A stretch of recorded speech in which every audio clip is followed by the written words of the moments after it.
नमस्कार, मैं प्रोफ़ेसर अमिताभ बनर्जी, यूएचए का चेयरपर्सन, क्यूआई हमारे मीडिया पार्टनर है। आज 26 दिसंबर है, आज शुक्रवार न्यूज़लेटर होता है हमारा। यूएचए हम मेन मुद्दे पे टिप्पणी करते हैं, क्या-क्या हो रहा है हमारे देश में या बाकी देशों में, जो कि पब्लिक हेल्थ से रिलेटेड है। तो आज 3 मुद्दे हैं। पहला मुद्दा है कि आपको याद होगा पिछले साल हमने भी रिपोर्ट किया था, 1 साल हो गए पूरे, कि कुछ डॉक्टर पाए गए थे, 30 डॉक्टर पाए गए थे, जिनका काफ़ी मेहमान नवाज़ी हुआ कोई फ़ार्मा कंपनी ने। एफवाई कोई फ़ार्मा कंपनी है जो बड़े-बड़े प्रोडक्ट्स बनाता है, पर्टिकुलरली कॉस्मेटिक प्रोडक्ट्स। अपने को ये बहुत बड़ा इंडस्ट्री बन रहा है और मेहमान नवाज़ी हमारे देश में नहीं, यूरोप में हुआ, पेरिस में, पेरिस का रंगीन शाम, वहाँ पे उन लोग रहे होटल में, उनका आने-जाने का खर्चा, उनका पार्टी वहाँ पे सब कुछ किस बहाने से हुआ कि भई उनको ट्रेनिंग दे रहे हैं। तो उसके ऊपर हम बात करेंगे, उसके ऊपर उस टाइम काफ़ी मीडिया में भी आए थे और बताए गए थे कि एक्शन लिया जाएगा, तो आज तक उसका कोई डॉक्टर्स के ऊपर कोई एक्शन नहीं हुआ और कंपनी को भी एक रिप्रिमांड ले दिया उनके जो कमिटी है। तो उसके ऊपर हम बात करेंगे कि ये अभी इससे हमको कितना असर होता पब्लिक हेल्थ में। दूसरा है कि हमारे एमबीबीएस के सीट्स बढ़ाए जा रहे हैं। किस चीज़ पे बढ़ाए जा रहे हैं कि डॉक्टर्स की कमी है हमारे देश में। तो अच्छी बात है, मेडिकल सीट बढ़ाया जा रहा है, तो हम पर इसमें भी बात करेंगे कि बढ़ाने से ही सॉल्व होगा क्या प्रॉब्लम? शहरों में बढ़ाए जा रहे हैं, डॉक्टर शहरों के बाहर नहीं जाते हैं, उसके बाद वो विदेश चले जाते हैं या हायर स्टडीज़ में चले जाते हैं, तो डे टू डे इलनेस के लिए एमबीबीएस का सीट बढ़ाएँ। फिर दूसरा एक पक्ष ये भी आता है कि इससे कि क्वालिटी कम, खाली क्वांटिटी देखना है क्या? तो इसमें एक पार्लियामेंट्री कमिटी ने भी इसके ऊपर बात बात किया है, टिप्पणी किया है कि भई क्वालिटी भी एंश्योर करना है, खाली डिग्री फैक्ट्री तो नहीं बना रहे हैं। क्योंकि आजकल 50% जो सीट्स है वो प्राइवेट में है और वो भी एक प्रकार से बिज़नेस बन गया। तो इसके ऊपर हम बात करेंगे, एडमिशन सीज़न आ रहा है। और आखिरी एक है जो कि काफ़ी परेशानी, चिंता वाली बात है कि आप लोगों को भी मालूम है वायरल वीडियो हो रहे हैं और दोनों बिल्कुल नज़दीक-नज़दीक हुए हैं पिछले हफ्ते शायद। एक तो डॉक्टर पेशेंट की पिटाई कर रहा है, गवर्नमेंट मेडिकल कॉलेज शिमला में, और दूसरा है एयरपोर्ट में, इंदिरा गांधी एयरपोर्ट में पायलट पैसेंजर की पिटाई कर रहा है। तो डॉक्टर उसकी पिटाई कर रहा है, तो इसके ऊपर भी हम टिप्पणी करेंगे कि इसके बड़े वाले मुद्दे क्या है। ये तो एक ऊपर से हमारा सिग्नल है कि कुछ तनाव है, क्या है। तो ये 3 मुद्दे हैं। तो पहले मुद्दे पे आते हैं हम। पहला मुद्दा हमारा यही है कि पहला जो पिछले साल 1 साल तकरीबन होते आए हैं, जो फ्रेंड्स, हर दोस्त काम आते हैं, कहते हैं ना हर दोस्त काम आते हैं। तो फार्मा कंपनी और मेडिकल प्रोफ़ेशन का काफ़ी अच्छी दोस्ती है, फ्रेंड्स विद बेनिफिट्स। ये खाली एप्स्टीन का ही चिक्कन नहीं है, एप्स्टीन के अलावा फार्मा वाले भी काफ़ी देखभाल करते हैं डॉक्टर्स का। हालाँकि वो पार्टी तक ही सीमित है या फॉरेन ट्रिप है, ये है, वो भी बहुत बड़ी बात है। एप्स्टीन तो और आगे निकल गया था, पर इसमें भी हमारा कॉन्फ्लिक्ट्स ऑफ इंटरेस्ट आ जाते हैं। इसमें जो ये होते हैं, इसमें एक कंपनी था, इसमें कंपनी का नाम दिया है एफवाई। उन्होंने करीब 2 करोड़ रुपए खर्चा किया था डॉक्टर्स को पेरिस ट्रिप के लिए और यूरोपियन कंट्री के लिए। मेडिकल ट्रेनिंग बताया था, काय का मेडिकल ट्रेनिंग, बोटॉक्स वोटॉक्स का, जो कि हमारे देश में आए दिन लगाते हैं आजकल, यही मिलियन डॉलर इंडस्ट्री है।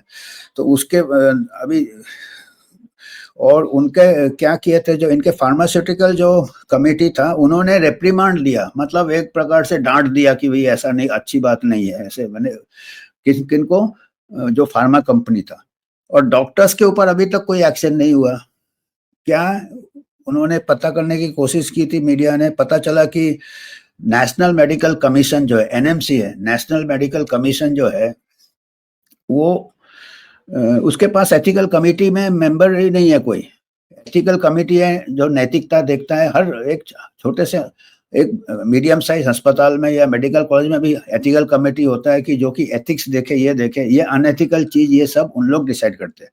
नेशनल मेडिकल कमीशन बैठा हुआ है, उनका खाली एक ही पार्ट टाइम मेंबर है जो एथिक्स कमिटी में। पूरा एथिक्स कमिटी में खाली डॉक्टर्स ही नहीं होते हैं, सोशल साइंटिस्ट होते हैं, लीगल एक्सपर्ट्स होते हैं, पूरा कमिटी होता है। और एनएमसी देखिए, जो खुद ही चिराग तले अंधेरा जिसको कहते हैं, उनके पास कमिटी में ये नहीं है, तो इसके वजह से 30 डॉक्टर को एक्शन नहीं ले पाए वो।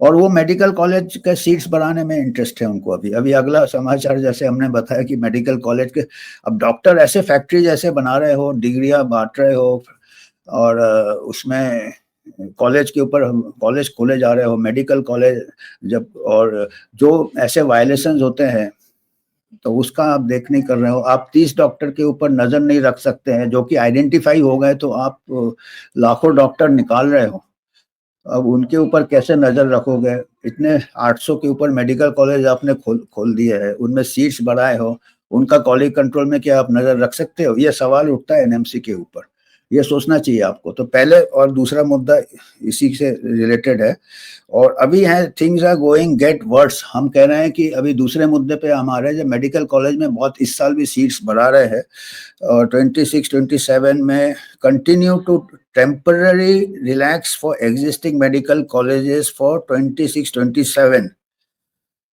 allowing admissions, allowing higher admissions to speed up the supply of doctors। अगला वाला बताओ, अगला वाला सेकंड वाले में हमारे ये है, ये डॉक्टर्स का, ये देखिए इनटेक नॉर्म्स उन्होंने रिलैक्सेशन दे दिया।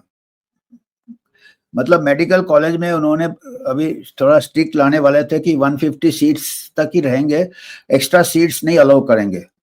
कईयों को तो, कई मेडिकल कॉलेज को फर्स्ट ईयर में 250 सीट्स अलाउ कर दिए। 250 एक क्लास में बैठते हैं, पूरा बढ़ जाता है क्लास।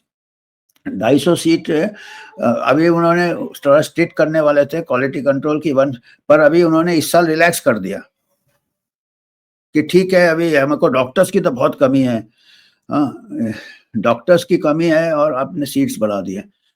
ठीक है, अच्छी बात है, पर आपको ये देखिए, ये एक पहले का होता था एक्चुअली। एक हमारा बेड साइड, हमने जब मेडिसिन किया या जब 100-150 सीट होते थे, प्रैक्टिकल में बैचेस 10-10, 20-20 स्टूडेंट्स के होते थे, जो कि बेड साइड में टीचिंग होता था, एक प्रोफेसर है, सब 10 होते थे। आजकल क्या हो रहा है, 250 सीट से इतने हैं, तो 50-60 घेर के कैसे आप एक मरीज को देखेंगे या सीखेंगे? इनको भी आज के इतने होते हैं, क्लासरूम टीचिंग ही होता है, प्रैक्टिकल भी क्लासरूम में ले जाते हैं, साइड में पावर पॉइंट में बताते हैं, 1-2 स्टूडेंट्स जाते हैं जो पेशेंट को देखते हैं, बाकी मस्ती मारते हैं। मैं खुद मेडिकल टीचर रहा, 20 साल से हूँ, अभी लगातार पूरा देखता रहा उतार चढ़ाव, जैसे जैसे इनटेक बढ़ रहे हैं। कितना भी आप कोशिश करोगे, आप अच्छे से नहीं सिखा सकते। मेडिसिन एक प्रकार का अप्रेंटिसशिप है, आप बढ़ई को सिखाते हो, हाथ का काम सिखाओ, सबको मिल रहा है।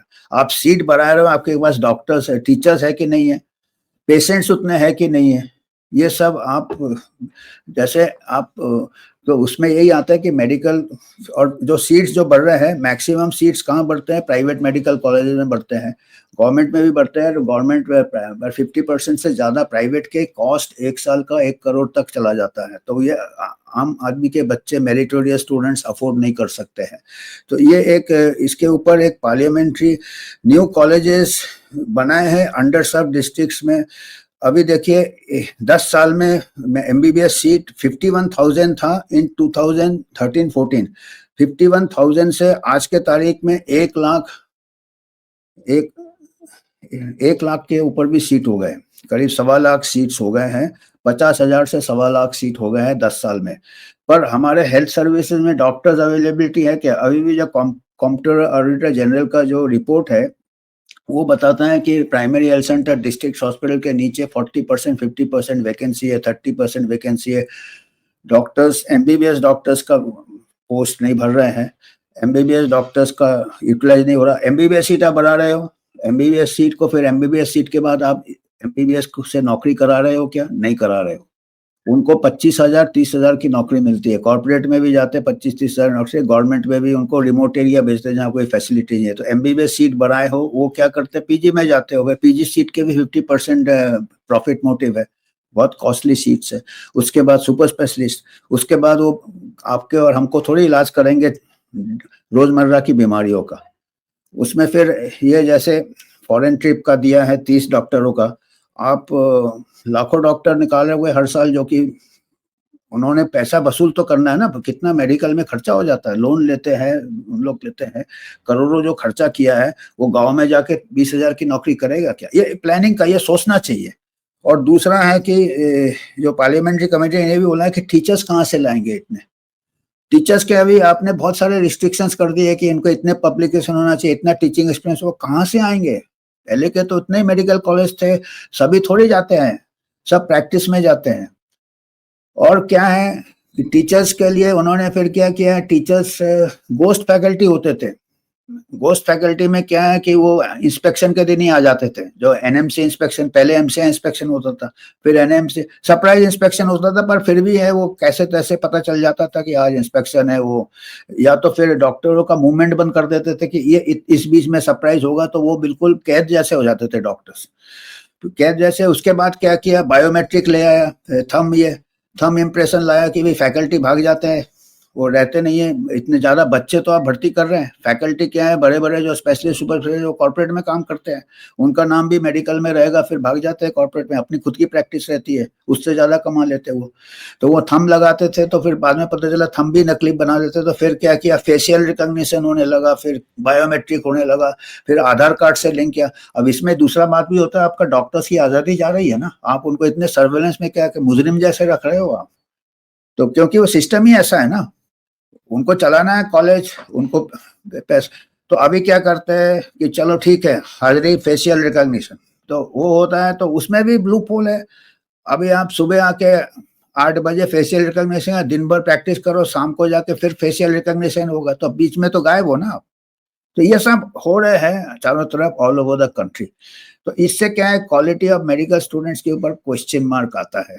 तो ये हमको, जैसे वॉच डॉग है, हम यूएचओ, एक कुत्ता जो भौंकता है, एक चौकीदार कुत्ता, तो हम बोल रहे हैं कि इसमें थोड़ा सोचना चाहिए कि हमारा सही में हेल्थ सर्विसेज, हमारे जो रिमोट एरिया, जो छोटी मोटी बीमारियां है, वो विलेज लेवल डिस्ट्रिक्ट लेवल से चालू होता है, वहाँ हमको एमबीबीएस डॉक्टर चाहिए। बहुत अच्छी बात है आप एमबीबीएस सीट्स बढ़ा रहे हो, पर एमबीबीएस सीट्स को कम से कम 4-5 साल उनको रिमोट एरिया में डिस्ट्रिक्ट लेवल के नीचे एक प्रकार से यूटिलाइज करो, हॉस्पिटल वैकेंसी बढ़ाओ, एमबीबीएस का सैलरी बढ़ाओ, क्योंकि एमबीबीएस का काम स्पेशलिस्ट के काम से ज्यादा होता है। क्योंकि मैं एज एमबीबीएस डॉक्टर 7-8 साल काम किया, फिर स्पेशलिस्ट बना, क्योंकि एमबीबीएस डॉक्टर्स को अगर सही से वो ये करेगा, काम करेगा, तो उसको हर टाइप का केस देखना पड़ता, पेट का भी केस देखना पड़ता, हार्ट का भी, लंग्स का भी, ब्रेन का भी, और करीब 90% केसेस उसको अच्छे से हैंडल करेगा तो वो जान बचा सकता है। और जो केस वो उसकी तभी पता करेगा कि ये सीरियस केस को स्पेशलिस्ट के पास भेजना है, और टाइमली वो भेजेगा। पर आजकल एमबीबीएस ट्रेनिंग क्या हो रहा है, वो ठीक से नहीं हो रहा है, बहुत जल्दी हो रहा है। जो स्पेशलिस्ट सुपर स्पेशलिस्ट भरे पड़े हैं, उन लोग के अपने कन्फ्लिक्ट ऑफ इंटरेस्ट रहते हैं, वो थोड़े देर के लिए आते हैं, हाजिरी लगा के चले जाते हैं, फिर शाम को हाजिरी। कोई भी सिस्टम हो, और एनएमसी के पास खुद ही हमने बताया कि पिछले इसमें उनके पास कुछ का एथिकल कमेटी भी नहीं है ओवरसाइट करने का, तो कौन किसकी चौकीदारी करेगा। तो हम इसको आपके नजर में लाना चाहते हैं। आखिरी समाचार अगर इसी से है कि इतने डॉक्टर है, इनमें किनका क्या है। अभी देखिए, आपने भी देखा होगा, डॉक्टर पायलट दोनों बहुत हाई स्ट्रेस जॉब है। डॉक्टर्स का भी कोई ये नहीं रहते हैं, ओवरवर्क हो जाते हैं। मैं खुद था, और हम ओवरवर्क में, पर हम ओवरवर्क में क्या था कि हमारे को एक जॉब सेटिस्फेक्शन था, जैसे कि नारायण मूर्ति कहता है कि भाई 72 आवर्स काम करना चाहिए। हालांकि वो कर सकता है अपना जिसमें इंटरेस्ट हो। अभी डॉक्टर हर कोई नहीं कर सकता है, शायद कर भी सकता है जब उसका स्टेटस हो, क्योंकि हम लोग करते थे, पर हमारा क्या था, आर्म फोर्सेज में सैलरी में इतना फर्क नहीं होता था, एमबीबीएस का स्टेटस भी बहुत अच्छा होता था पहले।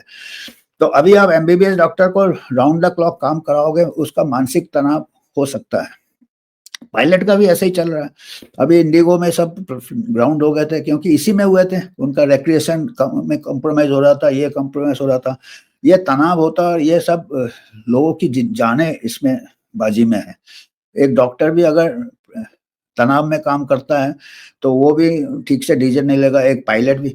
मैं ये नहीं कह हम ये नहीं कह रहे हैं कि जो किया है शिमला में, डॉक्टर ने पीट दिया एक पेशेंट को, आपने देखा होगा वायरल पीटे जा रहा है, उसको सस्पेंड कर दिया है। वो भी एमबीबीएस डॉक्टर था, और गलत काम किया उसने। हम ये नहीं कह रहे हैं कि वो उसके लिए माफी कर दो उसको, नहीं, बिल्कुल सीरियस एक्शन होना चाहिए, क्योंकि अभी जैसे एक्शन नहीं लिया तो वो और बढ़ावा मिल जाएगा। दूसरा, पायलट ने भी बहुत गलत काम किया है एक। और ये दोनों जो मारपीट चालू हुआ, ये बहुत ही छोटे मुद्दे पे हुआ। पेशेंट ने खाली उसको बोला कि हमसे थोड़ा तमीज से बात करो, उसने तू तू करके बात किया डॉक्टर ने, तो उसके ऊपर उस डॉक्टर पीटना चालू कर दिया। तो ये बिल्कुल गलत है। पर ये क्या बताता है कि ये मानसिक तनाव है, ये प्रेशर कुकर जैसा है। एक जैसे रोड रेज होता है कि आप देखते होंगे ट्रैफिक में थोड़ा कुछ होता है, लोग मारपीट में कई बार बहुत सीरियस मारपीट हो जाता है। नवजोत सिद्धू भी जेल जा चुके हैं इसमें, मैंने पेरेंट्स लोग भी जेल जा चुके हैं। ये मानसिक तनाव का एक निशानी है। तो ये एक सिग्नल है कि बाकी डॉक्टरों को भी कुछ तनाव हो सकता है। पर और या तो दूसरा है कि इनका ठीक से ये नहीं हुआ, सिलेक्शन नहीं हुआ, इन्हें दूसरा पायलट भी है, वो भी तनाव में है। और ये पायलट का भी जो मारपीट किया है, ये भी बहुत छोटे इसमें किया है। वो कोई कतार में खड़ा था, लाइन में खड़ा था, वो पैसेंजर जो कि स्टाफ का लाइन था। हालांकि वो कह रहा है, पैसेंजर बोल रहा है हमको एयरलाइंस के स्टाफ ने बोला आप यहाँ खड़े हो जाओ, आपके साथ फैमिली है, बच्चा है, छोटा बच्चा। उनके फैमिली के सामने ये पायलट ने उसी बात पे पीटना चालू कर दिया कि आप गवारों का इस लाइन में क्यों खड़े हो, पढ़े लिखे नहीं हो। तो उसमें तू मैं हुआ, पायलट ने मारा, लहूलुहान हो गया। तो ये भी बहुत गलत है। पर ये ऐसा है कि ये अगर कोई मेजर चीज में मारपीट हो गया तो हम कह सकते हैं नॉर्मल है, एबनॉर्मल अकरेंसेस है। ये कुछ सिग्नल्स है कि जो प्रोफेशन है, दोनों स्ट्रेसफुल प्रोफेशन है, जो कि मेडिकल प्रोफेशन है या एविएशन इंडस्ट्री है, जो कि हाई प्रेशर काम करते हैं।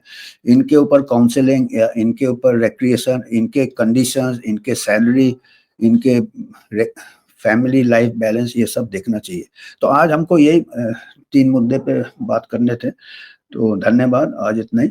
और आपको अगर कुछ योगदान करना, आप इसमें कर सकते हैं। हम एक इंडिपेंडेंट वॉचडॉग है, चौकीदार कुत्ता जिसको कहते हैं। और आप किसी से हम ये नहीं लेते हैं सपोर्ट, आप ही के सपोर्ट से हम आगे जाना चाहते हैं। धन्यवाद।